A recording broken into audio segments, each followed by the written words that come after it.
દર્શક મિત્રો, માં ચંદ્ર ઘંટાની ઉપાસના મનોકામનાઓને પૂર્ણ કરનારી છે, કોન્ફિડન્સ લેવલ વધારનારી છે અને માં ચંદ્ર ઘંટાની ઉપાસના કરવાથી કર્જને લગતી સમસ્યા હોય કે કોર્ટ કચેરીને લગતી સમસ્યા હોય અવશ્ય આપણે દૂર કરી શકીએ છીએ। નવરાત્રિનો ત્રીજો દિવસ એટલે માં ચંદ્ર ઘંટાની ઉપાસનાનું પર્વ।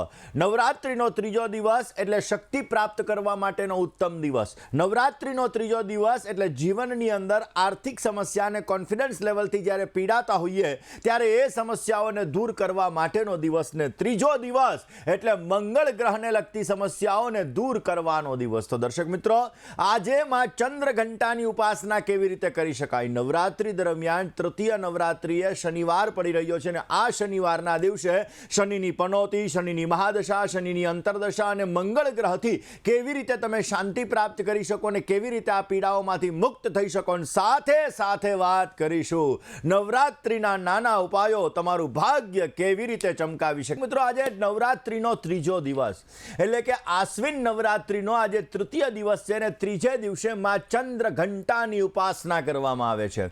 માં ચંદ્ર ઘંટા ભયમાંથી મુક્તિ આપવાનું વરદાન આપે છે। આપણે અનેક જાતની જે ભયની સમસ્યાઓ, કોન્ફિડન્સ લેવલને લગતી સમસ્યાઓમાંથી જે પીડાઈ રહ્યા હોઈએ છીએ, આ પીડાઓ માં ચંદ્ર ઘંટાની ઉપાસનાથી અવશ્ય દૂર થાય છે। આપણું કોન્ફિડન્સ લેવલ વધે છે। માની પૂજા કરવાથી તમારી કુંડલીમાં મંગળ દોષ છે, મંગળ 1, 4, 7, 8 અને 12ની અંદર છે। મંગળ તમારા લગ્ન જીવનમાં પીડા આપી રહ્યો છે, મંગળ લગ્ન થવામાં તમને સમસ્યાઓ સર્જાવી રહ્યો છે। તો આજે માં ચંદ્ર ઘંટાની ઉપાસના કરવાથી મંગળ દોષને લગતી સમસ્યા, મંગળને લગતી સમસ્યાઓ તમે દૂર કરી શકશો અને પોઝિટિવ રિઝલ્ટ મેળવી શકો। દર્શક મિત્રો, માં ચંદ્ર ઘંટાની ઉપાસના, માં ચંદ્ર ઘંટાના નાના નાના સરળ ઉપાયો તમારા જીવનની અંદર મંગળને લગતી સમસ્યાઓને દૂર કરે છે અને અવશ્ય તમને પોઝિટિવ રિઝલ્ટ પ્રાપ્ત કરાવડાવે છે। દર્શક મિત્રો, ખાસ કરીને જોવા જઈએ તો માં ચંદ્ર ઘંટા, દેવી ચંદ્ર ઘંટા એનું વાહન સિંહ છે અને આ માં ચંદ્ર ઘંટા જેની 3 ભુજાઓ એટલે કે 3 એના બાહુઓ રહેલા છે અને આ માં ચંદ્ર ઘંટા ત્રિનેત્રધારી છે, 3 આંખો, 3 નેત્ર રહેલા છે, 8 હાથની અંદર એને ખડગને ધારણ કરેલું છે અને દિવ્ય શસ્ત્રોથી પોતે સજ્જ છે અને જેના 2 હાથની અંદર ભક્તોને પોતે આશીર્વાદ આપે છે, ભક્તોનું કલ્યાણ થાય એ માટે 2 હાથ દ્વારા દરેક ભક્તોને પોતે આશીર્વાદ આપે છે। જેનું દિવ્ય શરીર આખું આભામય છે કે લોકો તેને જોતા રહી જાય, જેના દિવ્ય તેજોમયથી લોકોની આંખો અંજાઈ જાય ને જેના જીવનની અંદર એક સ્ફૂર્તિનું વરદાન પ્રાપ્ત થાય એવું આ માં ચંદ્ર ઘંટાનું સ્વરૂપ છે, જેના દર્શન માત્ર કરવાથી આપણું કલ્યાણ થઈ જાય। એ માં ચંદ્ર ઘંટાની આજના દિવસે તૃતીય નવરાત્રિએ આપણે ઉપાસના કરવાની છે। દર્શક મિત્રો, માં ચંદ્ર ઘંટાની ઉપાસના કરવાથી પાપોમાંથી મુક્ત થઈ શકાય છે, કોન્ફિડન્સ લેવલ વધારી શકાય છે। માં ચંદ્ર ઘંટાની પૂજા કરવાથી યશ, માન, પ્રતિષ્ઠા મેળવી શકાય છે અને માં ચંદ્ર ઘંટાની ઉપાસના કરવાથી મધુર વાણીનું પણ વરદાન પ્રાપ્ત થાય છે। દર્શક મિત્રો, ખાસ કરીને જો ગાયના ઘીનો, દૂધનો પ્રસાદ ચડાવવામાં આવે તો અવશ્ય માં ચંદ્ર ઘંટા પ્રસન્ન થાય છે અને ઉત્તમ પ્રકારનો લાભ આપણે માં ચંદ્ર ઘંટાની ઉપાસનાથી મેળવી શકીએ છીએ। દર્શક મિત્રો, માં ચંદ્ર ઘંટા દરેક પ્રકારના કાર્યોને સિદ્ધ કરવા માટે ઉત્તમ, જે 3 નેત્રને ધારણ કરનારી એવી માં ચંદ્ર ઘંટાનું સ્વરૂપ છે। દર્શક મિત્રો, જે લોકોના લગ્ન ન થતા હોય, લગ્નમાં ચોઇસ પ્રોબ્લેમ રહેતો હોય, દાંપત્ય જીવનની અંદર સમસ્યાઓ આવતી હોય, જેને મંગળને લગતી સમસ્યાઓ હોય, કોન્ફિડન્સને લગતી સમસ્યાઓ હોય, કોર્ટ કચેરીને લગતી સમસ્યાઓ હોય, લોહીને લગતી સમસ્યાઓ હોય, તો આ બધા માટે માં ચંદ્ર ઘંટાનું સ્વરૂપ ઉત્તમ ગણવામાં આવે છે। આ માં ચંદ્ર ઘંટાની પૂજા કરવાથી અવશ્ય તમારી મંગળ ગ્રહને લગતી કોઈ પણ પ્રકારની સમસ્યાઓ હોય, આ સમસ્યાઓ આપણે દૂર કરી શકીએ છીએ અને ઉત્તમ પ્રકારનો લાભ આપણે પ્રાપ્ત કરી શકીએ છીએ। દર્શક મિત્રો, માં દુર્ગા, એવું કહેવાય છે કલૌ ચંડી વિનાયકો, કલયુગની અંદર માં જગદંબા એટલે કે માં ચંડિકા અને ખાસ કરીને ભગવાન ગણેશ, ગણપતિ મહારાજ એ તત્કાલીન ફળ આપનાર છે ને એમાં પણ કલયુગની અંદર રાહુ મહારાજનો પ્રભાવ છે અને આ રાહુ મહારાજની અસરને પણ દૂર કરવા કરવા માટે આ નવરાત્રિ વિશેષ માત્રામાં લાભદાયી છે. દર્શક મિત્રો, નવરાત્રિની અંદર કરેલા નાના નાના ઉપાયો આપણી મનોકામનાઓને પૂર્ણ કરે છે ને એટલા માટે જ આપણે જ્યારે નવરાત્રિ શરૂઆત થાય ત્યારથી ઘણા લોકો નવરાત્રિનું વ્રત કરતા હોય, નવરાત્રિની અંદર અલગ અલગ ઉપાયો કરતા હોય ને આ ઉપાયો દ્વારા માં જગદંબાની પ્રસન્નતા પ્રાપ્ત કરતા હોય છે. નવરાત્રિની અંદર દુર્ગા સપ્તશતીનું વિશેષ પ્રકારનું મહત્વ છે. દુર્ગા સપ્તશતીનો નિત્યને માટે પાઠ કરવામાં આવે, એની સાથે સાથે દુર્ગા સપ્ત શ્લોકી છે, એટલે કે 7 શ્લોકની અંદર માં દુર્ગાનું આખું આખ્યાન છે. જો એ દુર્ગા માતાની સપ્ત શ્લોકીનો પણ જે વ્યક્તિ નિત્યને માટે પાઠ કરે છે એની પણ અવશ્ય મનોકામનાઓ પૂર્ણ થાય છે, અવશ્ય પોઝિટિવ રિઝલ્ટ મેળવી શકાય છે. દર્શક મિત્રો, ખાસ કરીને ચંડી પાઠની અંદર પાછળના ભાગમાં આવતું સિદ્ધ કુંજિકા સ્તોત્ર, એવું કહેવાય છે કે કુંજિકા પાઠ માત્રેણ ઇનામ સપ્તશતી પઠેત. જો કુંજિકા પાઠ વગર સપ્તશતીનો પાઠ કરવામાં આવે તો એનું ફળ આપણને ઓછું પ્રાપ્ત થાય છે, પરંતુ કુંજિકા સ્તોત્રના પાઠ કરવાથી દરેક મંત્ર સિદ્ધ થાય છે. દરેકના જીવનની અંદર ખાસ કરીને સપ્તશતી દુર્ગાનું આપણને ફળ મળે છે અને માં જગદંબાની અનન્ય કૃપા પ્રાપ્ત થાય છે. તમારા જીવનની અંદર શત્રુઓ વધી ગયા હોય, હિત શત્રુઓનું પ્રમાણ વધારે હોય, તમારું કોન્ફિડન્સ લેવલ ડાઉન થતું હોય, તમારા જીવનમાં વધારે પડતી સમસ્યાઓ આવતી હોય, કર્જને લગતી સમસ્યાઓ સતાવતી હોય, તો પણ જો તમે કુંજિકા સ્તોત્રનો પાઠ કરો તો અવશ્ય એ કુંજિકા સ્તોત્રના પાઠ દ્વારા તમારા ગુપ્ત શત્રુઓ ઉપર તમે વિજય પ્રાપ્ત કરી શકો છો અને પોઝિટિવ રિઝલ્ટ મેળવી શકો. દર્શક મિત્રો, મંગળ કર્જનો કારક છે, મંગળ કોન્ફિડન્સનો કારક છે, મંગળ લગ્ન જીવનનો પણ કારક છે, મંગળ લોહીનો પણ કારક ગ્રહ છે. એક્સિડન્ટ જ્યારે થતું હોય ત્યારે પણ મંગળ ગ્રહનો પ્રભાવ હોય છે. આપણા જીવનની અંદર મંગળ ગ્રહ વિશેષ માત્રામાં લાભદાયી છે. જમીન મકાનનો કારક પણ મંગળ છે ને જ્યારે મંગળને લગતી સમસ્યા હોય ત્યારે આપણને આ બધી સમસ્યાઓ સર્જાતી હોય ને આજે માતાજીનું ત્રીજું સ્વરૂપ, જેને આપણે માં ચંદ્ર ઘંટા તરીકે ઓળખીએ છીએ, એ સ્વરૂપની પૂજા કરવાથી મંગળ ગ્રહને લગતી કોઈ પણ પ્રકારની સમસ્યાઓ આપણે દૂર કરી શકીએ છીએ, મંગળ દોષમાંથી આપણે રાહત મેળવી શકીએ છીએ અને અવશ્ય આપણને પોઝિટિવ રિઝલ્ટ પણ મળતું જણાય. આજે માં ચંદ્ર ઘંટાને કયા પ્રકારનો ભોગ ધરવો, કયા મંત્રનો જપ કરવો અને સાથે સાથે માં ચંદ્ર ઘંટાની કઈ રીતે ઉપાસના કરવી આ વિશે વાત કરીએ, પરંતુ એ પહેલા રાહુ અને કેતુ વિશે ખાસ કરીને નાના ઉપાયો નવરાત્રિમાં શું કરવા એ વિષય ઉપર વાત કરીએ. દર્શક મિત્રો, ખાસ કરીને તમારે કુંડલીની અંદર રાહુની મહાદશા ચાલે છે, કેતુની મહાદશા ચાલે છે, તમે રાહુ કેતુથી પરેશાન છો, તમારા કામ એક્સિડન્ટલી ક્યાંક ને ક્યાંક રોકાઈ જાય છે, તમારા કામોમાં અપડાઉનને લગતી સ્થિતિઓનું સર્જન થાય છે, તમારા જીવનની અંદર ક્લેશ, ઝઘડા, મેન્ટલી ડિસ્ટર્બન્સ આ બધું વધી ગયું છે, તો રાહુ કેતુનો પ્રભાવ તમારા જીવન ઉપર વધારે પડતો છે ને એટલા માટે નવરાત્રિની અંદર લવિંગનો એક પ્રયોગ કરવામાં આવે તો એ લવિંગના પ્રયોગથી તમારા જીવનમાં રાહુ અને કેતુને લગતી સમસ્યાઓ અવશ્ય તમે દૂર કરી શકો છો. નવરાત્રિ દરમિયાન શનિવાર, સોમવાર, બુધવાર અથવા નવરાત્રિના 9 દિવસ તમે ભગવાન શંકર ઉપર, જો શિવલિંગ ઉપર તમે લવિંગ અર્પણ કરો છો, નવરાત્રિ ઉપર આ લવિંગ અર્પણ કરવામાં આવે, ભગવાન શિવ ઉપર જો અર્પણ કરવામાં આવે તો અવશ્ય દુષ્પ્રભાવ રાહુ અને કેતુનો દૂર થાય છે. તમારા જીવનની અંદર તમને સમૃદ્ધિ પ્રાપ્ત થાય છે, તમારા કાર્યોની અંદર તમને પોઝિટિવ રિઝલ્ટ મળે છે અને તમારા જીવનની અંદર તમારી સમસ્યાઓ પણ દૂર થતી જણાય છે. માટે જે વ્યક્તિને રાહુ કેતુથી પીડાઈ રહ્યા છે, રાહુ કેતુને લગતી સમસ્યાઓ છે, ક્યાંક ને ક્યાંક તમારે રાહુની મહાદશા ચાલી રહી છે, રાહુની પ્રત્યંતર દશા ચાલી રહી છે અને એના લીધે તમારા જીવનની અંદર સમસ્યાઓ સર્જાઈ રહી છે, તો ભગવાન શિવ ઉપર, ભગવાન શિવલિંગ ઉપર તમારે ખાસ કરીને લવિંગ અર્પણ કરવા જોઈએ, એનાથી તમને પોઝિટિવ રિઝલ્ટ મળી શકે. દર્શક મિત્રો, ખાસ કરીને નાણાંને લગતી તમારા જીવનમાં સમસ્યા હોય, પૈસાને લગતી તમારા જીવનમાં સમસ્યા હોય, રૂપિયાને લગતી તમારા જીવનની અંદર જ્યારે તમને સમસ્યાઓ સતાવી રહી છે તો નવરાત્રિની અંદર કરેલો ઉપાય તમારી આર્થિક સમસ્યાઓમાંથી તમને મુક્ત કરાવી શકે છે. કયો ઉપાય કરવો જોઈએ? એક, તમારે પીળા કલરનું કપડું લેવાનું, નવરાત્રિની અંદર એક પીળા કલરનું કપડું લેવાનું, 2 તમારે લવિંગ લેવાના,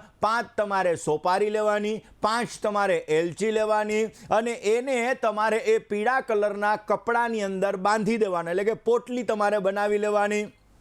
અને ત્યારબાદ એ પોટલી માં જગદંબાની પાસે, માં દુર્ગાની પાસે તમારે મૂકી દેવાની. રોજને માટે સવારે દેવ્યા કવચ અને શ્રી સુક્તમનો પાઠ કરવાનો. સાંજના સમયે તમારે અથર્વશીર, ખાસ કરીને જોવા જઈએ તો કુંજિકા સ્તોત્ર અને શ્રી સુક્તમનો પાઠ કરવાનો. આવી રીતે નવરાત્રિની અંદર કન્ટિન્યુ તમે પાઠ કરીને જ્યારે નવરાત્રિ પરિપૂર્ણ થઈ જાય પછી તમારે આ પોટલીને તમારી તિજોરીની અંદર મૂકી દેવાની. અવશ્ય એના દ્વારા તમારા જીવનની અંદર આર્થિક સમસ્યાઓ ભગવત કૃપાથી દૂર થશે, આર્થિક લાભ તમને મળશે અને તમારા જીવનની અંદર સારો એવો ફાયદો પ્રાપ્ત થતો જણાય. દર્શક મિત્રો, જ્યારે કુંડલીની અંદર મંગળ ગ્રહ અશુભ હોય, મંગળ ગ્રહ પીડા આપી રહ્યો હોય, ત્યારે વ્યક્તિનો સ્વભાવ ક્રોધિત થઈ જતો હોય છે. વ્યક્તિ ક્યાંક ને ક્યાંક ચીડિયાપણ વાળો એનો સ્વભાવ થઈ જતો હોય છે ને એના લીધે જે વ્યક્તિનો મંગળ ખરાબ હોય આવા વ્યક્તિઓને વારંવાર દુર્ઘટનાનો સામનો પણ કરવો પડતો હોય છે. વારંવાર એક્સિડન્ટને લગતી સમસ્યાઓ આવા વ્યક્તિના જીવનની અંદર સર્જાતી હોય છે. ઘણી વખત મંગળ ખરાબ હોય તો ઘણા રોગોનું પ્રમાણ પણ ઉત્પન્ન કરાવડાવે છે અને એના લીધે વ્યક્તિના જીવનની અંદર દવાઓ સવિશેષ માત્રામાં લેવી પડતી હોય છે.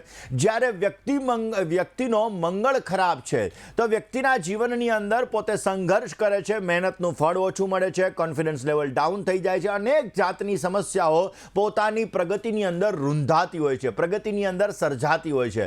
દર્શક મિત્રો, એને કોઈ પણ વસ્તુનો માર્ગ નથી મળતો. ઘણી બધી મહેનત કરે, છેલ્લે અંતે હતાશ થઈ જાય છે, કોન્ફિડન્સ આવા વ્યક્તિઓનું ડાઉન થઈ જાય છે ને એટલા માટે જો માં ચંદ્ર ઘંટાની ઉપાસના કરવામાં આવે તો મંગળને લગતી સમસ્યા, મંગળ દોષને લગતી સમસ્યા, કોન્ફિડન્સને લગતી સમસ્યા, લગ્નને લગતી સમસ્યાઓ આપણે અવશ્ય દૂર કરી શકીએ છીએ. કેવી રીતે, કયા ઉપાયો કરવા જોઈએ? દર્શક મિત્રો, તમે પૈસાની દ્રષ્ટિએ ક્યાંક ને ક્યાંક તમારે સમસ્યા છે, આર્થિક તંગી તમારે વધારે પડતી છે. મંગળના લીધે તમારે કર્જની સમસ્યા છે, કર્જ વધી રહ્યું છે, એક કર્જ ચૂકવવા માટે બીજું કર્જ લેવું પડે છે, બીજું કર્જ ચૂકવવા માટે ત્રીજું કર્જ લેવું પડે છે. તો કયો ઉપાય આજે કરવો જોઈએ? દર્શક મિત્રો, જો તમે આર્થિક સમસ્યાઓથી જજુમી રહ્યા હોય તો માં ચંદ્ર ઘંટાના મંત્રનો તમારે અવશ્ય જપ કરવો જોઈએ. માં ચંદ્ર ઘંટાના મંત્રનો જપ કરવાથી તમને પોઝિટિવ રિઝલ્ટ મળતું જણાય. એમાં પણ ખાસ કરીને પિંડ જપ પ્રવરારૂઢા ચંડકો પાસ્ત્ર કેરયુતા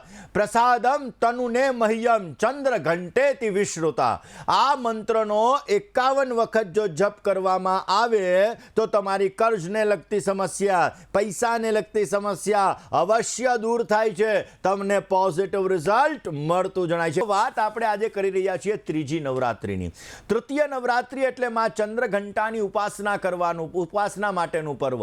અને આ તૃતીય નવરાત્રિએ નાના નાના ઉપાયો જે આપણે કરતા હોઈએ છીએ એ ઉપાયો દ્વારા અવશ્ય આપણા કાર્યોને આપણે સિદ્ધ કરી શકીએ છીએ. દર્શક મિત્રો, ઘરમાં નેગેટિવિટીનું પ્રમાણ વધારે છે, વારંવાર ઘરની અંદર ઝઘડાઓનું પ્રમાણ વધારે પડતું રહે છે, ઘરની અંદર આર્થિક સમસ્યાઓથી તમે પીડાઈ રહ્યા છો, ઘરમાં આવો અને મન તમારું બેચેન થવા લાગે છે તો સમજવાનું કે ઘરની અંદર ક્યાંક ને ક્યાંક નેગેટિવિટી છે.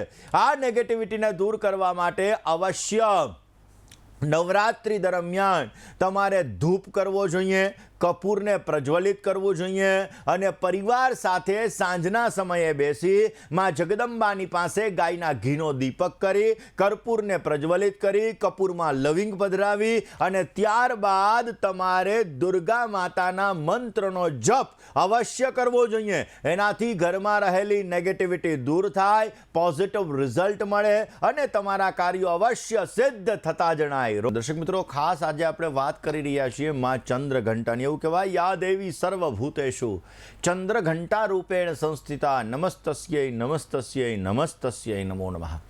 માં ચંદ્ર ઘંટાની ઉપાસનાથી મંગળ દોષ, મંગળ ગ્રહને લગતી સમસ્યાઓ અવશ્ય આપણે દૂર કરી શકીએ છીએ ને એટલા માટે નાના નાના જે ઉપાયો હોય છે આ ઉપાયો દ્વારા આપણે અવશ્ય સારો લાભ પણ મેળવી શકીએ છીએ. દર્શક મિત્રો, તમારે આરોગ્યને લગતી સમસ્યા છે, વારંવાર ક્યાંક ને ક્યાંક તમારા રૂપિયા દવાની અંદર જાય છે, લોહીને લગતી સમસ્યા થઈ રહી છે, લોહી વિકાર થઈ રહ્યો છે, જેના લીધે ચામડીને લગતી સમસ્યાઓ છે, ચામડીમાં લાલ કલરના ડાઘ થઈ ગયા છે, ઘણા લોકોને બ્લડ કેન્સરને લગતી સમસ્યાઓ પણ સર્જાતી હોય છે, છે, બ્લડ ઘણા લોકોને મહિને 2 મહિને 6 મહિને બદલાવવું પણ પડતું હોય, આવી પણ બીમારીઓ આવે છે.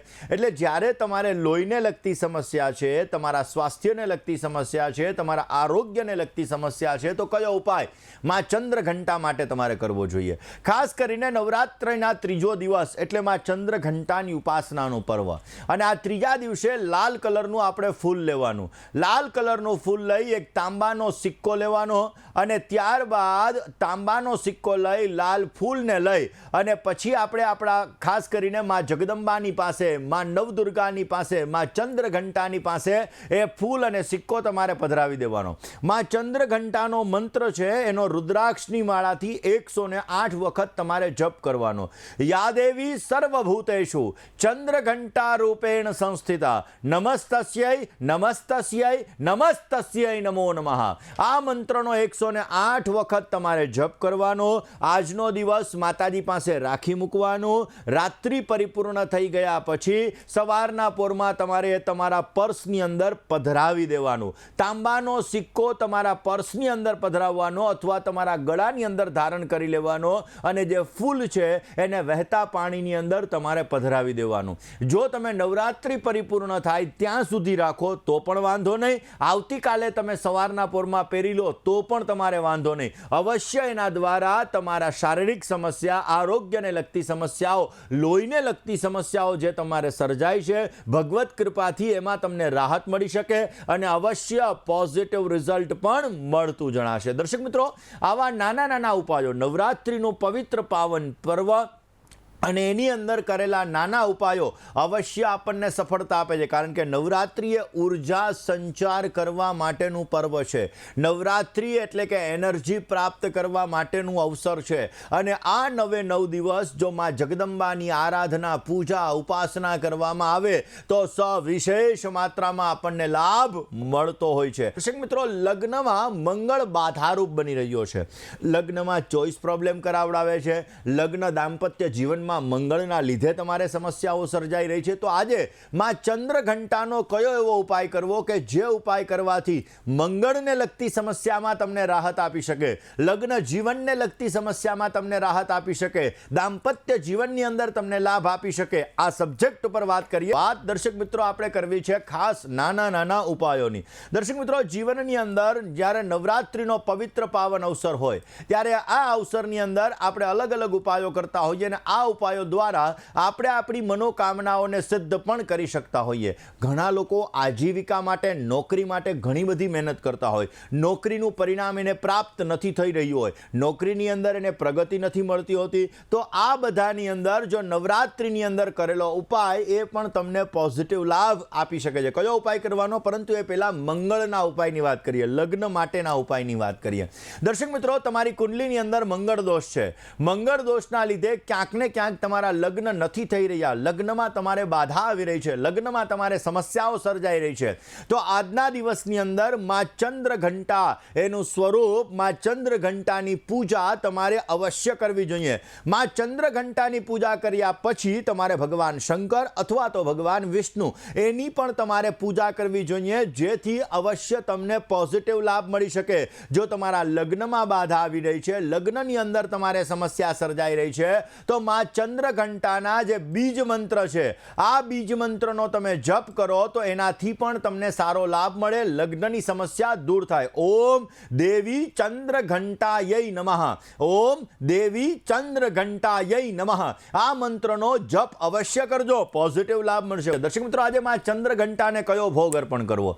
આજના દિવસની અંદર બની શકે તો માં ચંદ્રઘંટાને તમારે દૂધથી બનેલી મીઠાઈનો ભોગ અવશ્ય અર્પણ કરવો જોઈએ. ને એટલા માટે જ આજે નાની દીકરીઓને જો તમે દૂધ અથવા દૂધથી બનેલી મીઠાઈનો ભોગ અર્પણ કરશો અથવા એને અર્પણ કરશો તો અવશ્ય માં ચંદ્રઘંટાની અનન્ય કૃપા તમને પ્રાપ્ત થશે અને પોઝિટિવ રિઝલ્ટ મળતું જણાય. આજે ખીરનો પ્રસાદ માતાજીને અર્પણ કરી શકાય. આ ખીરનો પ્રસાદ અર્પણ કરવાથી પણ અવશ્ય તમને સારો લાભ મળતો જણાશે. આજે માતાજીને ગાયના દૂધથી બનેલી મીઠાઈ અર્પણ કરવી જોઈએ. આજના દિવસની અંદર ઓમ દેવી ચંદ્રઘંટાય નમઃ આ મંત્રનો મંત્રનો જપ અવશ્ય કરવો જોઈએ. આજે શું કરવું જોઈએ? આજે સપ્તશતીના 3જા અધ્યાયનું પઠન અવશ્ય કરવું જોઈએ. પોઝિટિવ રિઝલ્ટ મળશે. કોઈને ઉછીના નાણાં ન આપવા જોઈએ, નહીતર સમસ્યા સર્જાઈ શકે એમ છે. ઓમ ચંદ્ર ઘંટા દેવ્યય નમઃ આ મંત્રનો આજે જપ કરવો જોઈએ. અને આજે માતાજીને સુખડીનો પ્રસાદ અર્પણ કરવામાં આવે તો અવશ્ય પોઝિટિવ રિઝલ્ટ મળતું જણાશે.